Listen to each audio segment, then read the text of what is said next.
Bonjour, je suis Mohamed Larichi, le fondateur de l'optimalisme. Je vous souhaite la bienvenue sur ma chaîne vidéo. Dans ma dernière vidéo, je vous ai présenté le quatrième concept optimaliste, l'homme supplémentaire compte. Aujourd'hui, je vais vous parler du cinquième et dernier concept optimaliste, celui de la recherche maximale.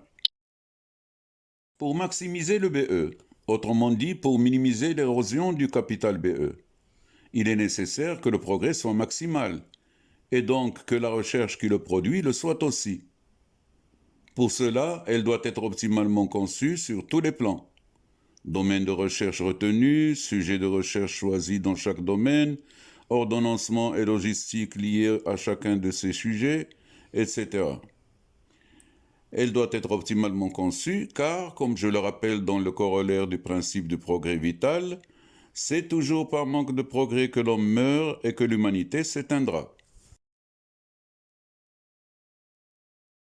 Le concept optimaliste de la recherche maximale insiste donc sur le fait que la recherche doit couvrir tous les domaines qui influent sur le BE de manière significative, qu'un maximum de temps lui soit consacré conformément au concept optimaliste de la seconde compte, et qu'un maximum de ressources humaines lui soit affecté conformément au concept optimaliste de l'homme supplémentaire compte.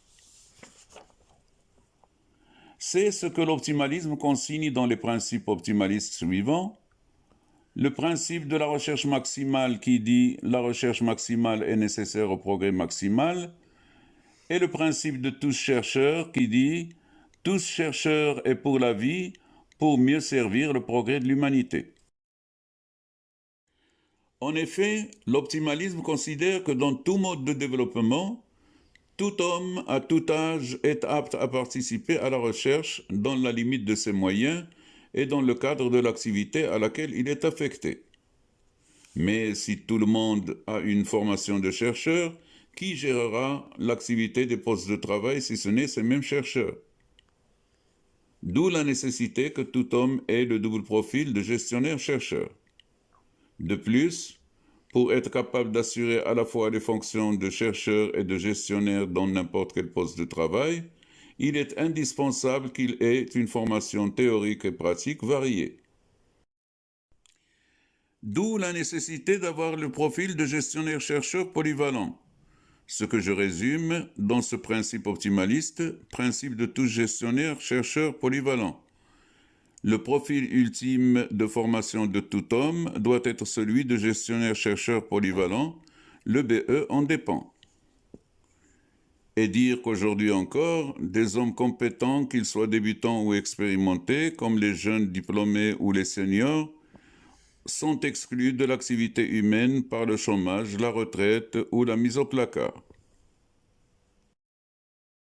La maximisation du progrès est donc nécessaire et urgente puisqu'elle constitue le moyen optimal pour porter assistance aux hommes actuels et futurs ainsi qu'à l'humanité, tous sans exception victimes de l'érosion effrénée de leur capital longévité. Comment?